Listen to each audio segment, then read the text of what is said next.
Good morning, all. Welcome to Learners Academy. Okay. So after a short break, a short utterly butterly break, we are again on the new topic. Break के बाद नया topic पढ़ने में थोड़ा सही रहता है, नहीं पुराना टॉपिक ब्रेक के बाद जैसे टेस्ट होता है, मतलब न्यू टॉपिक इन ऑल, तो थोड़ा सा माइंड फ्रेश रहता है. ठीक है. So the topic you can see on the screen is mode of grouped data. तो ये एक बात तो मैंने पहले आपको कह दी कि जो भी निकलवाएगा वो grouped data का ही निकलवाएगा, क्योंकि ungrouped data या raw data जैसे क्वेश्चंस हमारे कोर्स में है नहीं. पर फिर भी मैं आपको एडवाइस करूंगा कि आपको सारी चीजें अनग्रुप्ड डेटा की भी निकालनी आनी चाहिए, बिकॉज वो क्लास 9 का पार्ट है. एंड रो डेटा के क्वेश्चंस एमसीक्यूज में एक एक नंबर के बन के आ सकते हैं. तो raw data mode for raw data निकालने का तरीका क्या होगा? मोड का मतलब समझ लो, बस तरीका उसी के अंदर छुपा हुआ है. मोड का मतलब समझ लो, तरीका उसी के अंदर छुपा हुआ है. तो मोड का मतलब जब इंट्रोड्यूस किया था, तीनों मेजर्स ऑफ सेंट्रल टेंडेंसी को इन जनरल समझाया था. तो बताओ आरव, बताओ मोड के बारे में क्या बताया था आपको? क्या? बीच का नंबर. फिर मीडियन क्या होता है? जो सबसे ज्यादा रिपीट हो. वो प्रॉब्लम ये है कि जब मीन मीडियन मोड पढ़ा रहे थे तो सेकंड टॉपिक में मीडियन पढ़ाया था, लेकिन उठा मोड लिया, तो याद रह गया वो सेकंड टॉपिक जो था ना वो बीच का नंबर होता है. तो मीडियन होता है बीच का नंबर, मिड वैल्यू. और मोड क्या होता है? The frequency with the observation with the highest frequency. वो ऑब्जर्वेशन, वो एंट्री जिसकी हाईएस्ट फ्रीक्वेंसी हो. हाईएस्ट फ्रीक्वेंसी किसकी होगी? जो सबसे ज्यादा बार रिपीट होगा. क्योंकि फ्रीक्वेंसी कैसे डिसाइड करते हैं, कौन कितनी बार रिपीट हुआ, ये तो फ्रीक्वेंसी है. तो हाईएस्ट फ्रीक्वेंसी मतलब जो सबसे ज्यादा बार रिपीट हुआ वो ऑब्जर्वेशन. अच्छा, वो ऑब्जर्वेशन मोड है, उसकी फ्रीक्वेंसी मोड नहीं है. अगेन जैसे फॉर एग्जांपल 8 जो है 7 बार रिपीट हुआ और 7 मैक्सिमम है, तो मोड 7 नहीं होगा. मोड कौन होगा? क्योंकि मीन मीडियन मोड तीनों पार्ट एंड पार्सल ऑब्जर्वेशन के होते हैं. फ्रीक्वेंसी का इनमें से कोई भी पार्ट एंड पार्सल नहीं होता. फ्रीक्वेंसी तो बस बता रही है कि वो ऑब्जर्वेशन कितनी बार रिपीट हुआ. तो जिसकी जो डेफिनेशन है वो जनरल डेफिनेशन क्या है? The observation with the maximum frequency. ठीक है, यही बताया गया था, मैक्सिमम फ्रीक्वेंसी.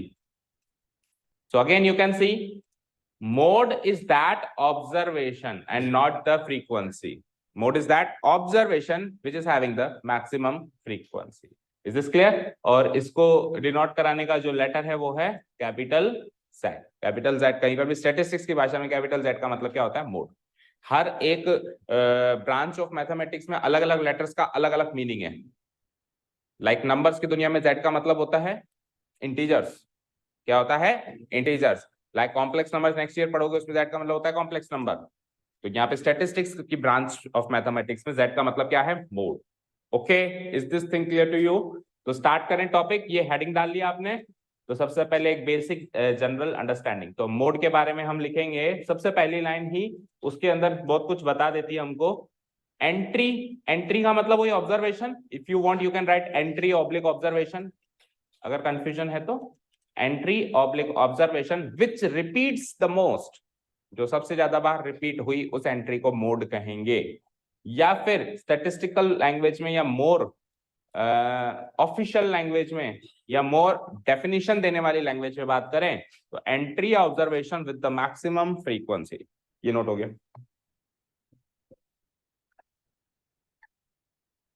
ये हो गई हमारी डेफिनेशन. और मोड के बगल में ऐसे लिख देना Z, ताकि वो लेटर भी याद आता रहे.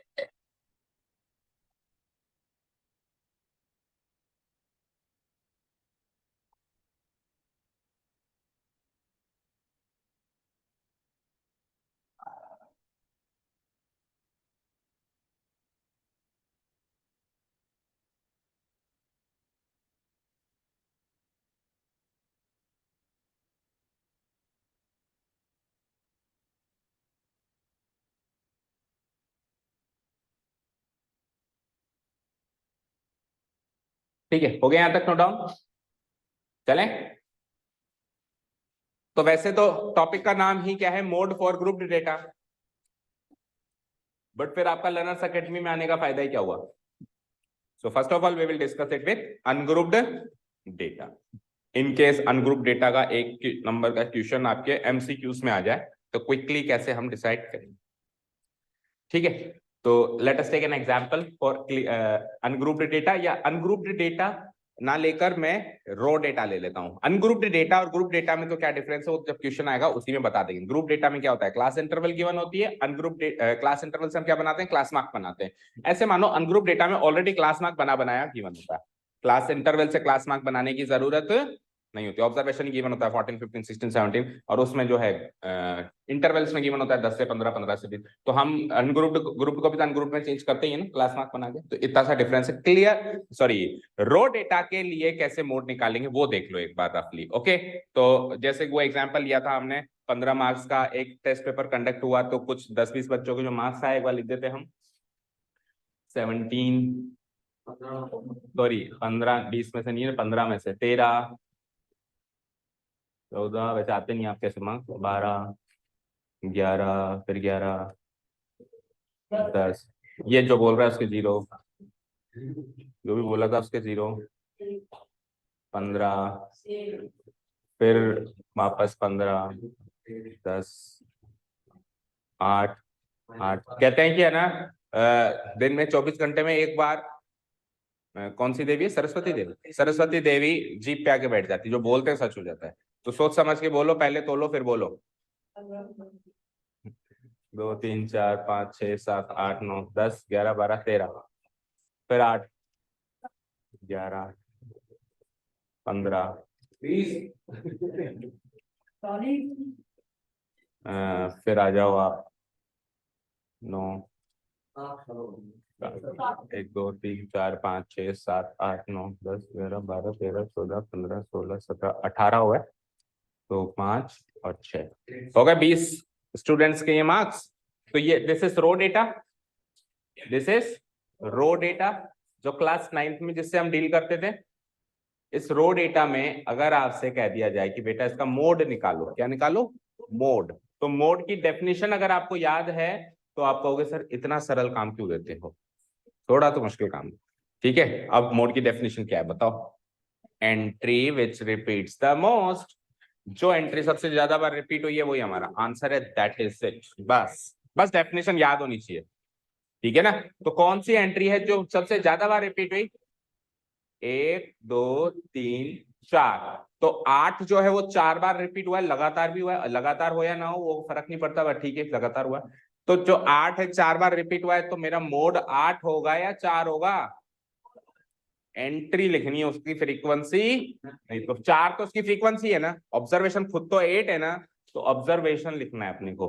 तो ये हो गई हमारी मोड, आंसर वेरी इजी। अच्छा, अब अनग्रुप्ड कैसा, अनग्रुप्ड डेटा कैसे देगा, इसी का ही तो बना के देगा। रो डेटा से ही तो अनग्रुप्ड बनता है और अनग्रुप्ड से ही तो ग्रुप्ड बनता है, तो इसी का तो बना के देगा। तो जब ग्रुपिंग या अनग्रुपिंग या फ्रीक्वेंसी डिस्ट्रीब्यूशन टेबल देते हैं तो असेंडिंग या डिसेंडिंग ऑर्डर में ऑब्जर्वेशंस को अरेंज करके देते हैं। तो सबसे कम से कम ऑब्जर्वेशन कौन सा दिख रहा है, 0, 0 से बड़ा, 5, 5 से बड़ा, 6 उससे बड़ा, 7 देन 8 देन 9 देन 10 11 12 13 14 15 सारे, 13 14 15। अब इसकी ऑब्जर्व फ्रीक्वेंसी लिख देते हैं फटाफट। 0 एक बार रिपीट हुआ, ये इसकी फ्रीक्वेंसी 5, 1 टाइम, देन 6 वो भी 1 टाइम, ढंग से देख के बताना, 7 1 time and 8 4 times, 9 1 time, 10 2 times, 11 3 times, 12 1 time, next 13 1 time and 14 1 time and 15 3 times. So you can see this is xi, ये हमने फ्रीक्वेंसी डिस्ट्रीब्यूशन टेबल बना दिया, और ये है हमारा fi। तो अगर इस फॉर्म में आपका डेटा गिवन है, इस फॉर्म में अगर आपका डेटा गिवन है, ठीक है मयंक, अगर इस फॉर्मेट में गिवन है तो अगेन कॉमन सेंस यूज करो, ये डेटा इधर से तो बना हुआ होगा, तो उसमें 8 है, 8 की फ्रीक्वेंसी अगर 4 है तो 8 4 बार रिपीट हुआ होगा। तो यू कैन सी फ्रीक्वेंसी में सबसे बड़ा नंबर ढूंढ लो, फ्रीक्वेंसी में सबसे बड़ा नंबर 4 दिखाई दिया, उसके सामने क्या ऑब्जर्वेशन है वही मेरा मोड हो जाएगा। तो बताइए, अनग्रुप्ड डेटा का तरीका भी पता चल गया आपको, और ग्रुप्ड डेटा जो कि मेन पार्ट है, जो कि हमारा टॉपिक है, टॉपिक ऑफ द डे या topic of this class, class 10th में वही मेन टॉपिक है। 3 नंबर का क्वेश्चन आएगा, होगा वो अब शुरू करेंगे, जिसमें हमको क्लास इंटरवल्स दिखाई देगी। ये 2 तरीके के डेटा में वेरी मच क्लियर, बताइए क्लियर।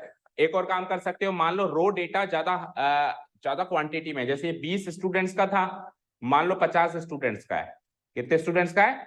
50 स्टूडेंट्स का ऐसे रो डेटा गिवन है। अब उसका मोड निकालना है, तो आप ऐसे भी गिन रहे हो कौन कितनी बार रिपीट हो रहा है। तो आई विल सजेस्ट, अगर डेटा लार्ज है तो आप खुद ही ये टेबल बना देना ना, ज्यादा सहूलियत रहेगी। गिन तो वैसे भी रहे हो भाई, गिन तो वैसे भी रहे हो, गिन गिन के आगे लिखना ही तो है, फ्रीक्वेंसी बनाने में कौन सी बड़ी बात है।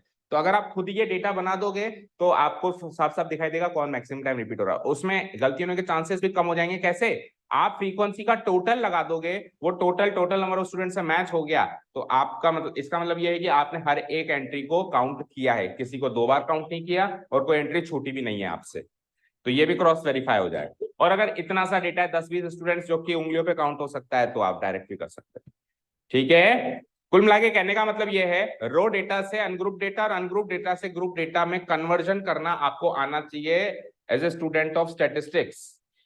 चाहे से उसने आपको टॉपिक ग्रुप डेटा का दिया है, लेकिन आपको पता होना चाहिए कि अनग्रुप डेटा एक्चुअली होता क्या है, रो डेटा एक्चुअली होता क्या है, और कैसे कौन सा डेटा किस फॉर्म से कैसे बनता है।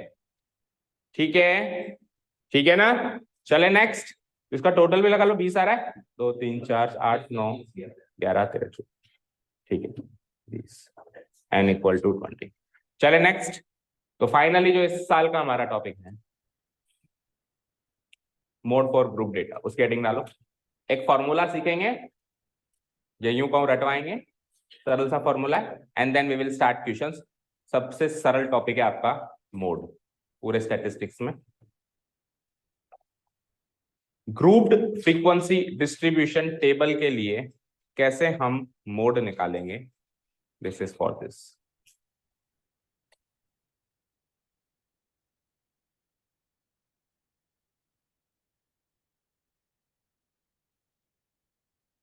और ग्रुप्ड फ्रीक्वेंसी डिस्ट्रीब्यूशन टेबल, ऐसे हेडिंग डाल लो, क्योंकि मोड हेडिंग तो आप पहले डाल चुके हो। अब जो फॉर्मूला आ रहा है वो आ रहा है फॉर ग्रुप फ्रीक्वेंसी डिस्ट्रीब्यूशन। कोई ऐसे कहे कि सर आपने अनग्रुप डेटा का तो फॉर्मूला ही नहीं लिखवाया, ऊपर जो डेफिनेशन लिखवाई इसमें उसका फॉर्मूला है ना।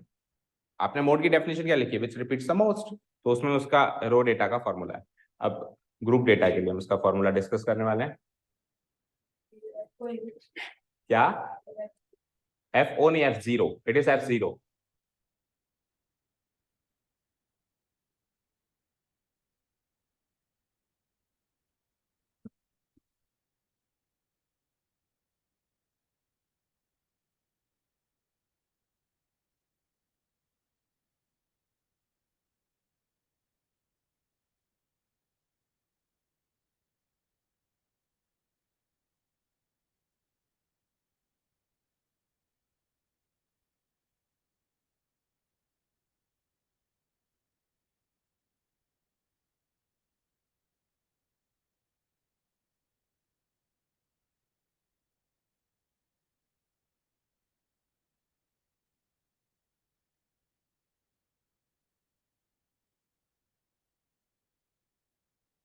ठीक है, हो गया note down. Z equal to, एक बार मैं रीड आउट कर दूं, कोई अगर समझ में नहीं आ रही कोई कंपोनेंट, यह है L, small letter L plus F1। Again ये जो है ये इसके टेल्स में लगेंगे, सामने नहीं लगेंगे किसी के भी। F1 minus F0, F1 minus F0 divided by, denominator में है 2F1 minus F0 minus F2 और इनटू H। ठीक है, अब इनका मीनिंग समझ लेते हैं। एल का कितने कंपोनेंट्स हैं इस फॉर्मूला में, काउंट करो, 1 2 3 4 और 5 कंपोनेंट से ये फॉर्मूला मिलके बना है। दैट मीन जैसे ही आपके सामने ग्रुप्ड फ्रीक्वेंसी डिस्ट्रीब्यूशन टेबल का डेटा फ्लैश होगा, दिखाई देगा, सबसे पहले आप उस डेटा में से इन 5 कंपोनेंट्स की वैल्यू को पिक करोगे और फिर उस पिक करके इस फॉर्मूला में डालोगे, प्रोसेस करोगे ना आंसर। ठीक है, तो किसका मतलब क्या होता है वो शुरू करें।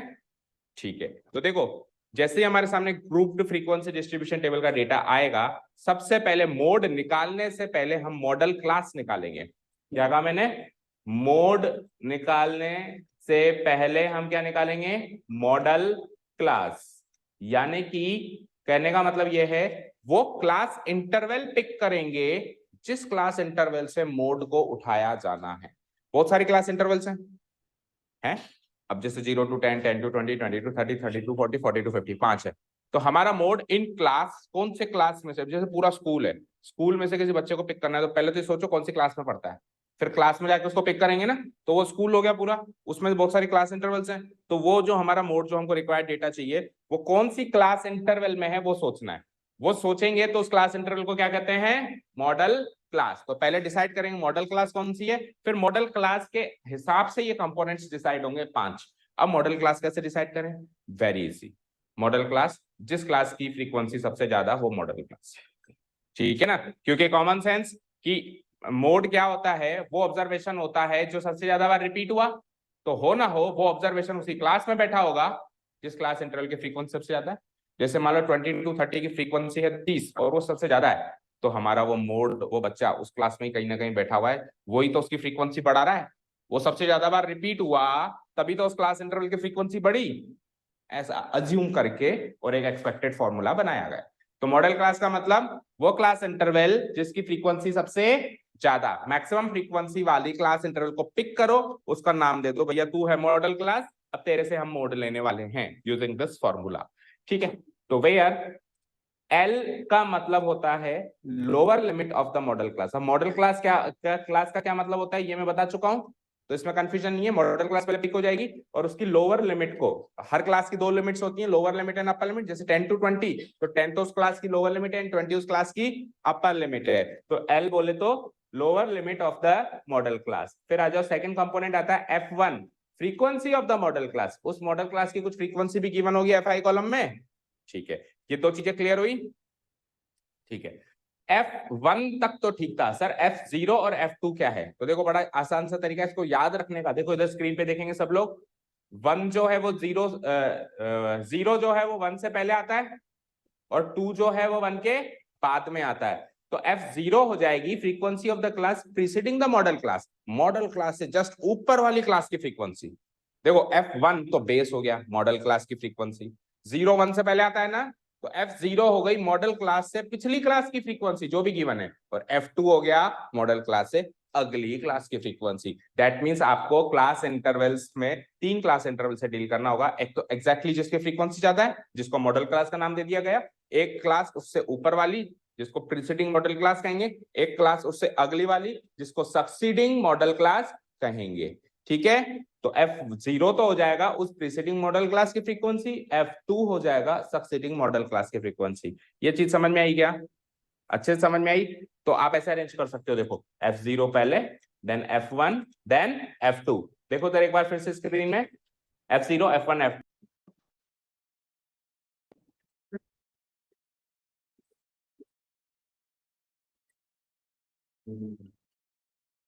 चलो बच्चों, तो exercise number 14.2 from the old book and in your book it will be 13.2, so don't get confused. अच्छे से एक्सरसाइज देख के, और पहला क्वेश्चन, क्वेश्चन नंबर फर्स्ट, जिसमें अपन मोड निकालेंगे using this formula which we studied recently. और इसमें आपको अगेन हॉरिजॉन्टल टेबल ना बना के वर्टिकल टेबल बनानी है for better understanding. Tables should be drawn with the help of pencil. Entries should be filled with the help of pen. नहीं है ना ये अपने पास सिस्टम, पेंसिल से बनाई, यस गुड। जो प्रैक्टिस, देखो you come to tuition for practice, math is a practical subject है, तो आप जो काम यहाँ पे करोगे ना यही कैरी फॉरवर्ड होगा एग्जाम में, ठीक है ना। हम आप सोचेंगे सर अभी तो हम पेन से बना लेते हैं फिर देखी जाएगी, तो ऐसे नहीं चलता, ऐसे नहीं चलता ना। एक प्लेयर मैच में गए गया ना, प्रैक्टिस में तो कह सर अभी तो मैं ऐसे ही मार लेता हूँ, मैच में बढ़िया मारूंगा। अरे तेरे को जो मैच में एग्जीक्यूट करना है वो का वही तेरे को प्रैक्टिस में भी सीखना पड़ेगा, करना पड़ेगा। और स्पोर्ट्स पर्सन से अच्छा तो इस बात को कौन समझ सकता है ना। रीड आउट करते हैं। The following table shows the ages of the patients admitted in hospital during a year. एक साल में एक हॉस्पिटल है कोई, उस हॉस्पिटल में कितने कितने एज ग्रुप के पेशेंट्स एडमिट किए गए उसका डेटा आपको हॉस्पिटल से या कहीं से मिला। ठीक है, 5 साल से 15 साल के जो पेशेंट्स हैं लाइक बच्चे, तो ऐसे 6 पेशेंट्स एक साल में एडमिट हुए। फिर 15 से 25 साल के बच्चे के उनको भी 11 पेशेंट्स हुए। फिर बड़े आ गए 25 से 35 21 पेशेंट्स, 35 से 45 23। तो सबसे मैक्सिमम जो पेशेंट्स मिले देखो किस ग्रुप में है, 35 to 45। वहीं इसी ग्रुप में सबसे ज्यादा बीमारियां लगना शुरू हो जाती है। और फिर 45 to 55 14 पेशेंट्स, एंड 55 to 65 वैसे भी राम भरोसे होता है, तो 5 पेशेंट्स हैं वैसे। ना आर्य पार की लड़ाई होती है तो वैसे भी 2 और डाई, तो उसमें हॉस्पिटल्स में कम जाते हैं वो लोग, भाई ठीक है वैसे भी जाना है, अब तो उम्र हो गई है, घर पे ही करवा लेते हैं इलाज, तो एडमिट इसलिए वो नहीं। और 35 से 45 साल को तो टेंशन हो जाती है ना, कुछ खांसी भी हो जाए तो फिर वो जब भागते हैं हॉस्पिटल्स की तरफ। एनीवेज, तो find the mode and the mean. Yes, अब आपके लिए होमवर्क तैयार है, करो होमवर्क मार्क इसको। तो हाँ, मीन निकालने का काम आप होमवर्क में करेंगे, कल आके दिखाएंगे किसी भी मेथड से एज यू विश।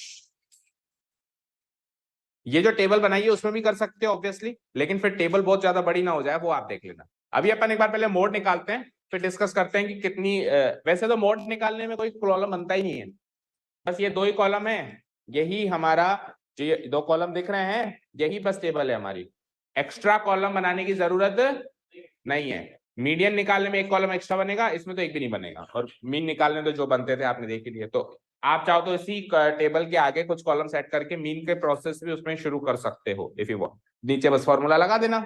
ठीक है, चलो उसके बाद क्या है, compare and interpret the 2 measures of central tendency. फिर आप कंपेयर करके बताओ मोड और मीन कौन ज्यादा आया कौन कम आया, और उससे आप एक रिजल्ट, इंटरप्रेट का मतलब होता है इंटरप्रिटेशन, आप एक कंक्लूडिंग स्टेटमेंट दो कि आपके हिसाब से आप क्या समझे इस डेटा से। तो ऐसे प्रैक्टिकल क्वेश्चंस भी आपके बोर्ड ने इंक्लूड किए हुए हैं इस चैप्टर में, जिसमें आपको एक कंक्लूजन देना है, छोटा सा ही, भले 1 लाइन का ही, बट कंक्लूजन देना है। ठीक है, चलो तो मोड निकालना स्टार्ट करते हैं। तो जैसा कि मैंने कहा, मोड निकालने से पहले, because it is a grouped frequency distribution table, आपको पहले क्या निकालना पड़ेगा, मॉडल क्लास। मोड निकालने से पहले क्या निकालना पड़ेगा, इसमें कोई क्लास मार्क निकालने की जरूरत नहीं है, इसमें सबसे पहले क्या निकालना पड़ेगा, मॉडल क्लास। लाइक मीन में जो हम काम करते थे वो काम मोड में भी करना है। क्या काम, आपको चेक करना है कि आपकी जो टेबल है वो कंटिन्यूअस है या नहीं है, समझे क्या। ये आपको यहां भी चेक करना है, मीन में भी चेक करना था, यहां भी करना है, और आगे मीडियन में भी चेक करना होगा। If the class interval is given as inclusive, then you have to convert it into the exclusive one, उसके बाद ही आगे पढ़ेंगे। ठीक है ना, चलो तो अभी तो पहला क्वेश्चन आपको इजी देगा वैसे भी बाय डिफॉल्ट, तो एक्सक्लूसिव है ऑलरेडी, तो मॉडल क्लास निकालते हैं। सो यू कैन सी सबसे ज्यादा फ्रीक्वेंसी कहां दिख रही है, 23। So this would be our modal class, ये हमारी मॉडल क्लास है। इसको थोड़ा सा पेन से हाईलाइट कर देंगे इस कॉलम और रो को जो भी है, और हल्का सा कहीं भी मार्क कर देंगे मॉडल क्लास।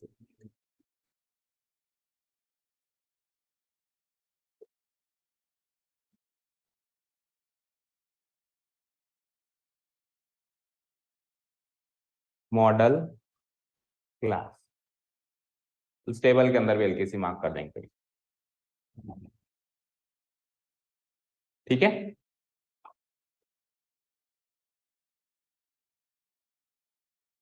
चलो तो अब आपको लिखना भी है, टेबल में मार्क करके करने वाले नहीं कि अब आपको नीचे नहीं लिखना कि मॉडल क्लास आपने कौन सी और कैसे निकाली, तो लिखेंगे हम here modal class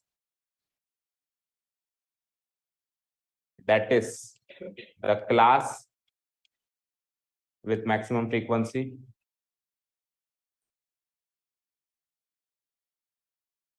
the class with maximum frequency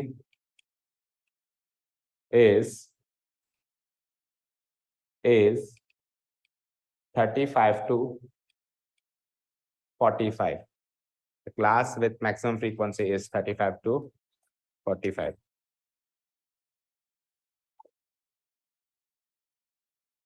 हो गया note down. So we have noted the modal class, note कर लिया ना इसको।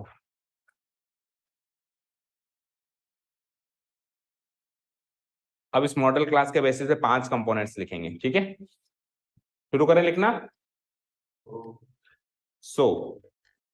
सबसे पहले लोअर लिमिट लिख देते हैं। देखो 3 चीजें तो मॉडल क्लास से रिलेटेड है, एल, एच और F1। एल, एच और F1 तो मॉडल क्लास से ही मिलेंगे, और बस F1 और F2 मॉडल क्लास के अगल बगल की क्लास से मिलेंगे। तो F0 और F2 सॉरी, तो L, F1 और वो उससे मिलेंगे। सबसे पहले L और H निकाल लो, वो तो है ही इसी की। सो L कैसे निकालेंगे, लोअर लिमिट क्या है 35, और H कैसे निकालेंगे, H का मतलब यहाँ पे HCF से नहीं है, H का मतलब यहाँ पे विड्थ से। तो विड्थ कैसे निकालते हैं, upper limit minus lower limit. पूरा सॉल्व करके दिखाना है, डायरेक्ट कुछ नहीं लिखना हमको। 45 माइनस 35 गिव्स मी 10, ठीक है। वंश ये माइनस नहीं है, ये डैश है, लेकिन ये माइनस है, ठीक है। So don't get confuse. वहां पे जब हम क्लास इंटरवल लिख रहे हैं तो वो एक डैश का, तो आप एक काम कर सकते हो, इसको थोड़ा सा ऐसे लंबा खींच, ताकि वो डैश थोड़ा लंबा होता है। कोई भी कंफ्यूजन ना खुद रखना है ना चेक करने वाले को होने देना है। 45 माइनस 35 gives me 10, एल हो गया, एच हो गया। अब फ्रीक्वेंसीज निकालना शुरू करें। तो मैंने क्या कहा था, आप बिल्कुल उसी ऑर्डर में अरेंज करो, F0, F1, F2। पढ़ने वाले को, चेक करने वाले को भी सहूलत, आपको लिखने में भी सहूलत, ठीक है। अब देखो कैसे डेटा कॉपी करेंगे। ये डेटा जो दिख रहा है 21, 23, 14, इसको एज इट इज 21, 23, 14, समझे क्या। F0, F1, F2 ऐसे अरेंज करो, उस डेटा को 3 फ्रीक्वेंसीज के डेटा को एज इट इज चिपका दो यहाँ उसी ऑर्डर। समझ आ गया होगा होपफुली।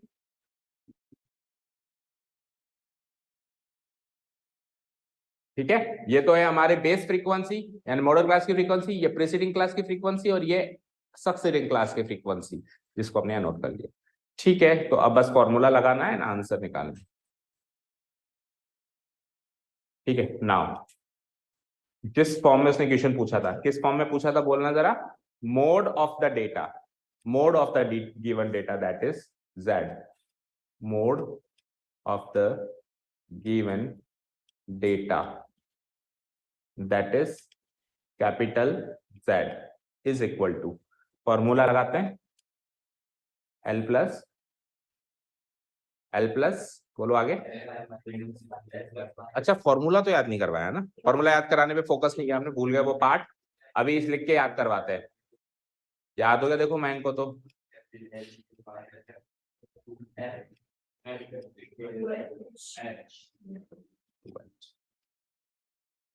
ठीक है, तो फॉर्मूला याद करवाने पे थोड़ा सा जोर डालना पड़ेगा, क्योंकि चलो अभी तो आपने याद कर लिया, अच्छी बात है, but as and when the chapter proceeds, chapter के एंड तक सब भूल हो जाता है। एक साथ ही होता है आपका, पूरी मेमोरी एक साथ ही क्रैश होती है ना, पूरा सिस्टम हो जाता है शटडाउन। ठीक है, देखेंगे इधर सब लोग। देखो ये L प्लस तो याद हो जाता है, क्योंकि ऐसा का ऐसा पार्ट कुछ किसके क्वेश्चन में था, A प्लस था, लेकिन उसमें नहीं, मीडियन के फॉर्मूले में भी L प्लस रहेगा और मोड के फॉर्मूले में भी L प्लस रहेगा। तो दो चीजें हैं जो आसानी से याद रहती है। देखो हमको क्या करना है, बेस फ्रीक्वेंसी से स्टार्ट करना है। बेस फ्रीक्वेंसी, उससे उसकी कहां गया, उससे उसकी पिछली फ्रीक्वेंसी माइनस कर देनी है, उससे उसकी पिछली फ्रीक्वेंसी 23 में से 21। आपको ये मेक श्योर करना है कि न्यूमरेटर एंड डिनोमिनेटर दोनों नेगेटिव नहीं आने चाहिए। न्यूमरेटर भी नेगेटिव नहीं आना चाहिए, डिनोमिनेटर भी नेगेटिव नहीं आना चाहिए। आप ऐसे भी नहीं कर सकते कि सर दोनों को नेगेटिव नेगेटिव लाके पॉजिटिव कर दे, नहीं, आपको लाना ही दोनों को पॉजिटिव है। तो आप देखो यहाँ पे ये मैक्सिमम फ्रीक्वेंसी है, यस और नो, और सबसे बड़ा नंबर है इस पूरे कॉलम का। तो सबसे बड़े नंबर से आप किसी भी नंबर को माइनस करो तो न्यूमरेटर आपका पॉजिटिव आएगा नहीं आएगा। और थोड़ा सा ये भी याद रखना है कि पिछला नंबर माइनस करना है। चले आगे। अब एक बार के लिए न्यूमरेटर का इतना सा पार्ट तो हो गया कॉपी पेस्ट, देखो इधर इतना सा पार्ट तो कॉपी पेस्ट हो गया, लेकिन डिनोमिनेटर क्या कहता है कि आपने पिछली वाली फ्रीक्वेंसी माइनस करी थी ना, साथ में अगली वाली भी करो। तो आप जो 23 में से 21 माइनस कर रहे थे, गुड एंड वो तो फाइन है, लेकिन ये भी करो। तो जब आप दोनों माइनस कर दोगे तो आपका आंसर नेगेटिव आने के चांसेस हैं। जब आप दोनों माइनस कर दोगे तो नेगेटिव आने के चांसेस हैं। तो वो क्या कहता है, एक काम कर, बेस फ्रीक्वेंसी को दुगना कर दे। ठीक है, ऊपर तो बेस फ्रीक्वेंसी सिंगल है, उसमें से एक ही फ्रीक्वेंसी माइनस हो रही है। नीचे बेस फ्रीक्वेंसी दुगनी है, दुगनी है तो अगली और पिछली दोनों माइनस हो। बोलो याद हुआ, F1 माइनस F0, नीचे आते इसको करो दुगना, 2F1, अब F0 भी माइनस करो, F2 भी माइनस करो, और इनटू H। ये वाला पार्ट, ये वाला पार्ट और ये वाला पार्ट, ये दोनों पार्ट तो मीडियन के फॉर्मूले में भी चलेंगे, तो ये शायद तक याद रह ही जाता है। बस इसमें ये F1 का है, F0 का है, ये थोड़ा सा याद रख लेना। चलो put the values and find the answer. L क्या था, यहाँ पे नोट कर ही लिया आपने सारे फिगर्स। 35 प्लस F1 क्या है 23, F0 क्या है 21 डिवाइडेड बाय, फिर आओ 2F1, तो 2 इंटू 23 माइनस F0 क्या है 21 माइनस F2 क्या है 14 इंटू H क्या है 10। तो इसको सॉल्व करना फटाफट से, जब तक मैं अपनी चाय एंजॉय करता हूं। करो सॉल्व दिस। अभी मेहनत मजदूरी का काम तो अपने आप कर लिया करो।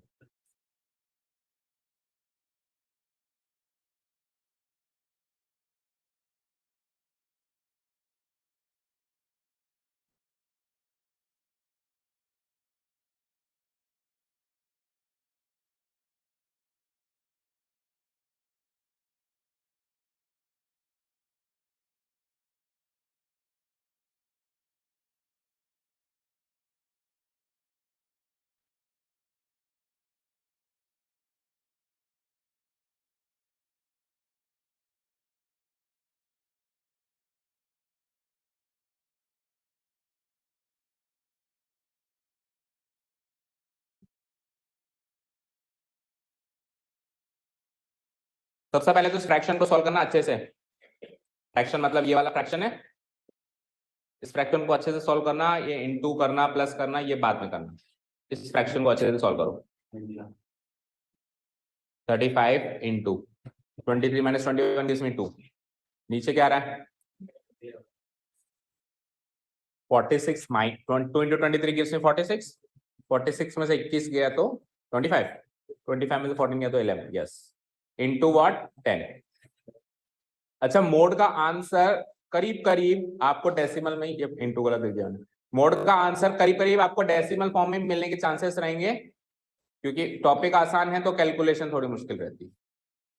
कुछ तो डिफिकल्टी लेवल डालेगा ना भाई, इंटू 10, ठीक है। 35 प्लस, अब क्या करें, अब 2/11 को 10 से मल्टीप्लाई करने का काम पहले करो, एक एल्गोरिथम फॉलो करो।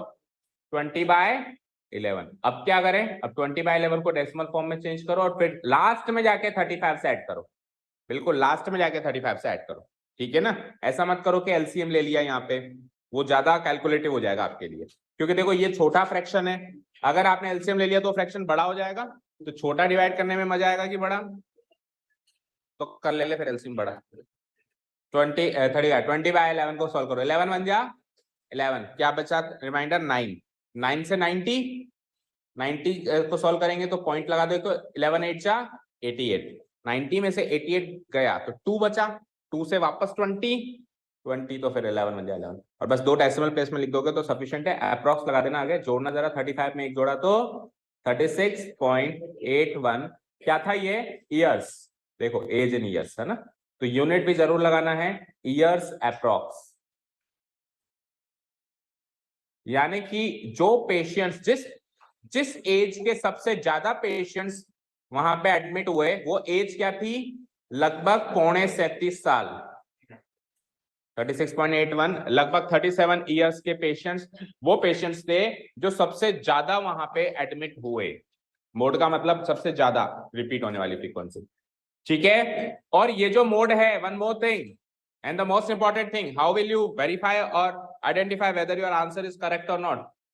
ये मोड आपकी मॉडल क्लास से बिलोंग करना चाहिए, तो आपकी मॉडल क्लास थी 35 से 45, so this number should be in between this class interval, 35 से 45 के बीच का ही नंबर है वो, 36.181, तो उसी का बीच का नंबर होना चाहिए। आपका मोड 34 नहीं आ सकता, आपका मोड 45 से बड़ा 48 नहीं आ सकता, ठीक है। आता है दैट मीन्स 100% हमने ही कुछ ना कुछ गलती करी है।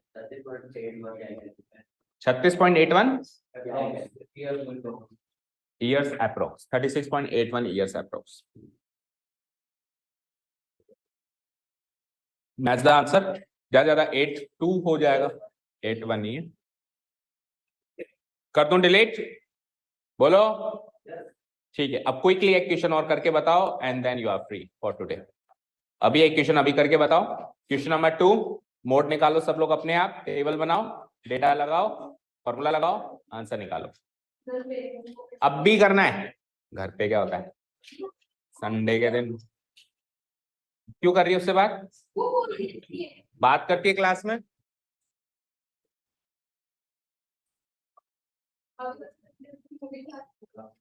चलो, सिंसियर बच्ची इस बार मार्क्स तो नहीं लेके आई है अच्छे।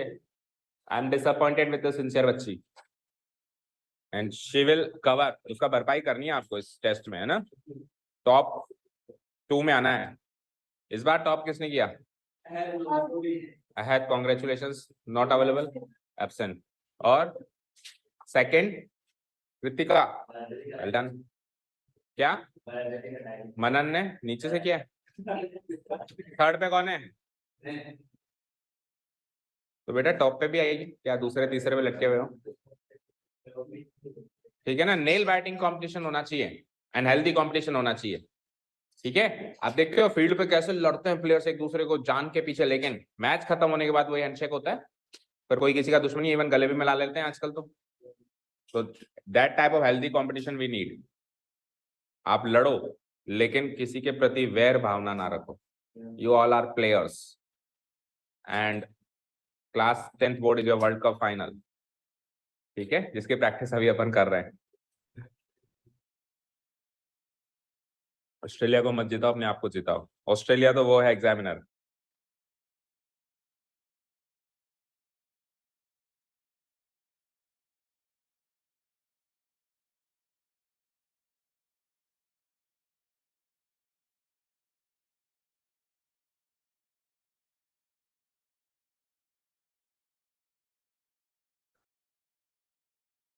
मीन निकालने के लिए उस वाले क्वेश्चन में स्पेस छोड़ देना अपने हिसाब से, नहीं तो फिर टेबल फिर से बनानी पड़ जाएगी आपको। ठीक है, उससे के आगे कॉलम सेट कर देना और मीन निकालने के लिए 4-5 लाइनें छोड़ देना, फॉर्मूला लगाओगे यहाँ पे, नहीं तो फिर टेबल बनानी पड़ेगी आपको। तेरे को पता मीन तेरे को निकालना है, मुझे निकालना है? मेरे लिए तो एक लाइन ही काफी है। तेरे लिए कितना काफी हो तेरे को पता?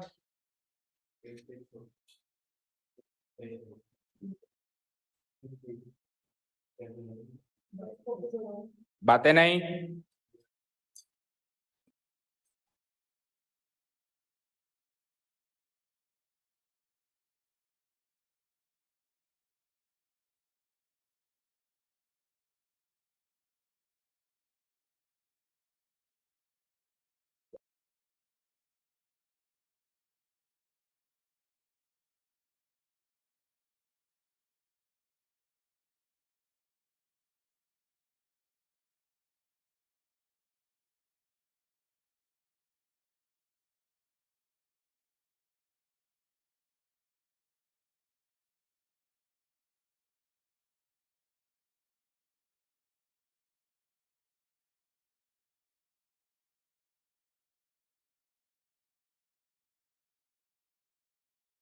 अरे करण, आप चाहो तो जा सकते हो, आपके घर से कॉल था ना? जाओ। गए क्या? आपको कैसे पता? अभी? ठीक है चल। रुको बेटा, मान जा। बहुत हो रहा है तेरा। अपनी परफॉर्मेंस पे ध्यान दे, अपनी पढ़ाई पे ध्यान दे। छोटा मोटा चलता है पर तू तो क्लास का सरपंच बन के बैठा है। सरपंचाई ले डूबती है। हाँ, तेरे को तो सब पता है कौन क्या करता है अपने घरों के अंदर और घरों के बाहर।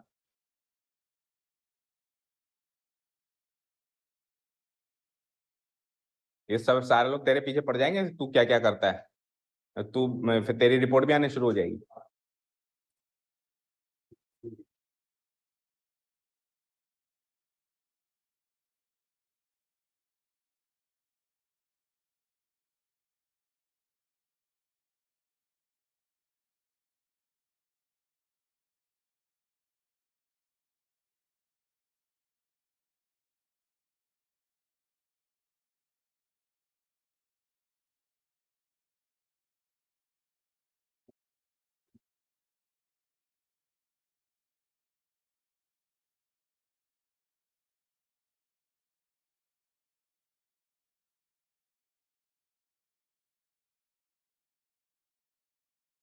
करण आप क्लास के बाद एक बार मिलके जाना मुझसे ना।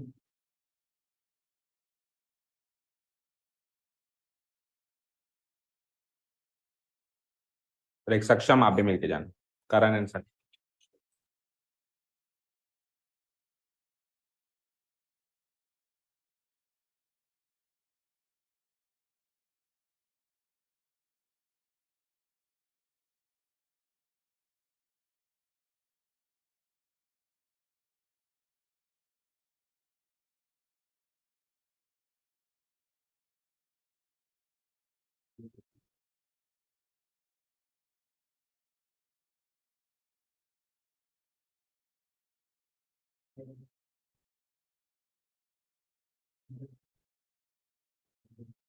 आंसर मैच हो गया? और किसी का मैच हुआ?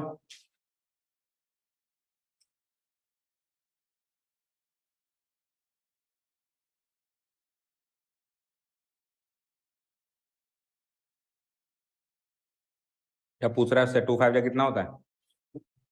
कैलकुलेशन में पूछने की जरूरत पड़ती है? मनन अगर उसने तेरा कॉपी कर लिया तो 10 बार तेरे से करवाऊंगा क्वेश्चन। कोई किसी का कॉपी नहीं करेगा। कॉपी करने वाले को कम और करवाने वाले को ज्यादा पनिशमेंट मिलती है, आपको पता है। यहाँ के रूल्स थोड़े से डिफरेंट है।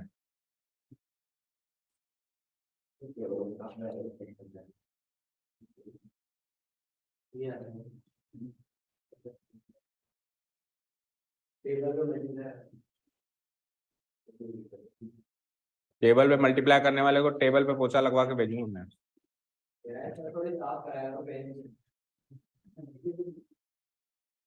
साफ नहीं है?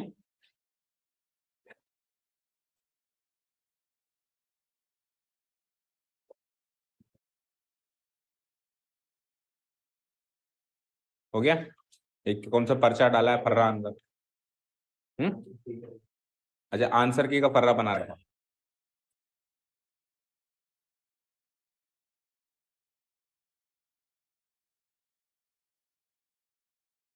ऋषभ नहीं आया ना आज? पिछले क्लास में था क्या? नहीं था, मुझे ऐसा याद आ रहा है पिछली क्लास में भी नहीं था। था? नहीं था। हो गया? मैच हो गया? ओके, तो एक बार रीड करते हैं क्वेश्चन दो। द फॉलोइंग डेटा गिव्स, मैंने क्या कहा आपको क्वेश्चन करना अलग, लेकिन आपको स्टैटिस्टिक्स की नजर से इस इंफॉर्मेशन को भी पढ़ना आना चाहिए। डेटा हमको दे क्या रहा है, किस चीज का डेटा है, ठीक है ना। एज ह्यूमंस हमको हम पिक्चर में रहने चाहिए, जानवरों की तरह नहीं बस दे दिया और बस। जानवरों को क्या कहते हैं, चारा डाल देते हैं खा लेती है, पूछती थोड़ी ना चारे में क्या डाला है। तो ऐसा नहीं है कि आपको फॉर्मूला चारे की तरह दे दिया आपने खा लिया, ठीक है ना। तो behave like human beings. The following data gives the information on the observed lifetimes in hours of 225 electrical components. 225, ठीक है ना, इलेक्ट्रॉनिक कंपोनेंट्स, विद्युत उपकरणों के, ठीक है ना, लाइफ टाइम में आपको दी हुई है। लाइफ टाइम मतलब कि वो कितने घंटे चलती है। ओके, तो देखो उन उन कंपोनेंट्स में से 0 से लेके 20 घंटे चलने वाले उपकरण कितने, टोटल कितने उपकरण है वो 225। 225 में से 10 उपकरण ऐसे जो 0 घंटे से 20 घंटे तक उनकी लाइफ टाइम है, उससे ज्यादा वो नहीं चल सकते। 20 से 40 घंटे 35, 40 टू 60 52, 60 टू 80 61, 80 टू 100 38, और 100 घंटे से 120 घंटे चलने वाले उपकरण भी हैं। तो ऐसे उपकरण कितने हैं, 29, ठीक है ना। कोई भी कंपोनेंट हो सकता है, लाइक हमारी वॉल क्लॉक। हमारी वॉल क्लॉक भी एक इलेक्ट्रॉनिक उपकरण ही मानी जाएगी, बैटरी से चलती है, तो उसके लाइफ टाइम ज्यादा है ना। एक बार बैटरी हमने डाली उसमें तो काफी घंटे तक, काफी दिनों तक, काफी महीनों तक चलती है। तो अब इसमें कुछ कुछ कुछ कुछ कंपोनेंट्स ऐसे हो सकते हैं। ओके, ठीक है। और 0 to 20 तो ऐसे ले लो कि ये दोनों रेंज तो हमारे मोबाइल फोन्स मान लो, उनकी हाईएस्ट यही होती है। कोई 0 से 20 चलता है, कोई 20 से 40 चलता है। 2 दिन से ज्यादा तो कोई मोबाइल फोन की बैटरी नहीं चलता। फिर यूट्यूब भी देखना होता है, इंस्टा भी करना होता है ना, तो वो खा जाती है battery. Determine the model life time of the components. तो उन कंपोनेंट्स की मॉडल लाइफ टाइम बताओ। मॉडल लाइफ टाइम पूछ क्या रहा है हमसे, हमको पता होना चाहिए हमसे क्या पूछ रहा है कि जो कंपोनेंट है, ऐसा कौन सा कंपोनेंट, नहीं, मॉडल लाइफ टाइम इस चीज का मतलब बताएगा कोई। Determine the model life time of the components, इसका मतलब क्या है, क्या जानना चाह रहा है हमसे। नहीं, मोड तो जानना चाह रहा है। प्रैक्टिकली इस टेबल में आपको कुछ कंपोनेंट्स की वो गिवन है, क्या लाइफ टाइम गिवन है। तो अब मैं कहा कि इस टेबल का मोड निकालो, दैट मीन्स क्या निकालो? मॉडल। बोलो कृतिका, क्या मीनिंग है इस चीज का? Determine the model life time.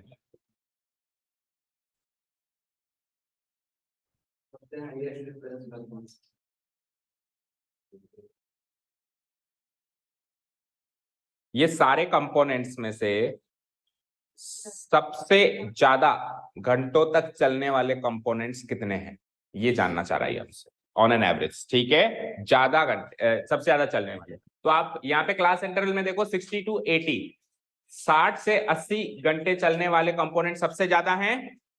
तो वो कंपोनेंट जो उनमें से भी सबसे ज्यादा चलता है, उनमें से भी 60 से 80 में से भी जो सबसे ज्यादा चलता है, वो कहीं ना कहीं इस क्लास में बैठा है, उसी को पिक करना है। समझ गए? ये मीनिंग है इस क्वेश्चन का और इस डेटा गिवन का।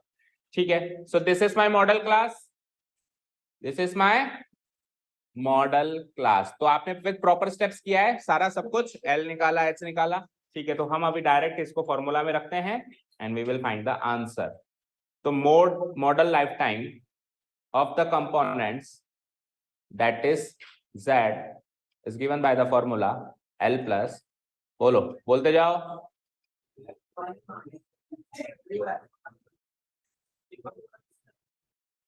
मेरे लिखने के बाद क्यों बोल रहे हो? Into H. ठीक है, चलो तो पुट करें वैल्यूज। तो lower limit of the modal class 60 to 80 है, तो उसकी लोअर लिमिट हो गई है, this is my L from this data 60। F1 क्या हो जाएगी? ये frequency of the modal class F1 यानी कि 61 है, माइनस F0 हो जाएगी हमारी ये फ्रीक्वेंसी ऑफ द, देखो बताना भी आना चाहिए आपको। कोई कहे F0 क्या होता है, मोड के फॉर्मूला में F0 का मतलब क्या होता है? सर वो पहले वाला, वो पिछला वाला, ऐसे नहीं बोलना है ना। Frequency of the class interval preceding the modal class. F2 क्या बोलोगे? F2 की डेफिनेशन बोलो।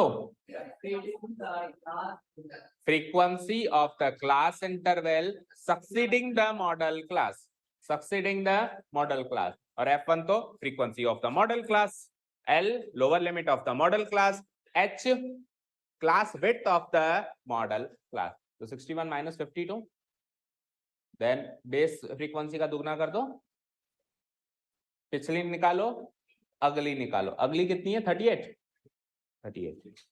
इंटू एच यानी कि क्लास विड्थ। ठीक है, आपने चीज नोटिस करी, मोड निकालने के लिए अगल बगल के डेटा का कोई रोल ही नहीं होता, जबकि मीन निकालने के लिए एक एक डेटा का रोल होता है। हर एक क्लास इंटरवल के फ्रीक्वेंसी, क्लास मार्क्स सब उसमें शामिल होता है, सबका कुछ ना कुछ रोल होता है। मोड निकालने के लिए ले देके 3 क्लास इंटरवल्स को छोड़ के उसके बाद क्या हो रहा है, उससे पहले क्या हो रहा है, इसका कोई कहीं भी रोल है ही नहीं। ओके, क्योंकि उसका मतलब ही सबसे ज्यादा वाले से, तो सबसे ज्यादा में ये 3 ही कनेक्ट हो रही है, बाकी जो उनसे जिनकी फ्रीक्वेंसी कम है उनसे ये बात ही नहीं करता, जिनकी फ्रीक्वेंसी कम है उनसे ये बात ही नहीं करता। ठीक है, आओ तो 60 plus 61 minus 52 gives me 9, 2 into 61 gives me 2 1 2 2 6 12। आप ऐसे भी कर सकते हो कि दुगना कर दिया आपने इसका, अब आप उन दोनों को जोड़ दो और एक साथ माइनस कर दो। तो 38 और 52 कितने होते हैं? 60 और 30 90, और इंटू एच तो 20 था ही सही। इधर आ जाओ, उसके बाद equal to 60 plus 9 divided by 122 minus 90 gives me 32 into what, 4 से काट दे, 4 5 जा 20, 4 5 जा 20 एंड 4 8 जा 32। तो देखो 8 है, 8 के फैक्टर्स क्या होते हैं? 2 2 2। दैट मींस आपको नॉन रिपीटिंग डेसिमल एक्सपेंशन मिलने वाला है। ऐसा डेसिमल एक्सपेंशन नहीं मिलेगा जो चलता जाएगा चलता जाएगा चलता है, कहीं ना कहीं स्टॉप होने वाला डेसिमल एक्सपेंशन मिलने वाला है। जिसके फैक्टर्स 2 और 5 में से हो तब तक तो नॉन रिपीटिंग मिलेगा, और 2 और 5 के अलावा हो, जैसे पिछले क्वेश्चन में 11 था, तो फिर रिपीटिंग मिलेगा। उसका डेसिमल एक्सपेंशन आपने 2 पे स्टॉप कर दिया, लेकिन चलाते जाए तो चलता ही जाएगा। तो मैं ये सजेस्ट करूंगा कि अगर आपको नॉन रिपीटिंग मिलता है जिसके फैक्टर्स 2 और 5 हो, तो अगर 2 की जगह 3 डेसिमल प्लेस से 4 डेसिमल प्लेस पे निकलते हैं तो आप चारों निकालो, क्योंकि वो स्टॉप होने वाला है। तो स्टॉप होने वाला है तो पूरा निकालो, और जो चलता ही जाएगा पता चल जाता है हमको कि चलता ही जाएगा या रुकेगा डिनोमिनेटर से, तो हमको पहले पता है कि यार तो चलता ही जाएगा, उसको 2 पे रोक दो। ठीक है, टर्मिनेटिंग को पूरा सॉल्व करो। 60 प्लस क्या करेंगे, 9 5 जा 45 divided by 8 equal to 60 plus 45 by 8 को सॉल्व करते हैं तो 8 5 जा 40 बचा रिमाइंडर 5 50 हो गया 8 6 जा 48 बचा रिमाइंडर 2 2 का 20 8 2 जा 16 हो गया 20 में 16 गया 4 4 का 40 हो गया 8 5 जा 40 स्टॉप हो गया 3 डेसिमल प्लेस पे स्टॉप हो गया 60 और 5 65 65.625 यूनिट क्या होगी आवर्स ठीक है और 65.625 चेक कर लो 60 से 80 के बीच का नंबर होना ही मीन में भी मीडियन में भी और मोड में और मीडियन आएगा उसमें भी ऐसा होना चाहिए ठीक है चलो तो जो होमवर्क दिया है प्लस आज का काम करण जो तू कह रहा है कि मेरा परसों का नहीं हुआ अरसों का नहीं हुआ वो कल तक हो जाना चाहिए any how okay thank you so much for listening to us have a nice day keep learning and bye bye जिन जिन बच्चों को मैंने मिलने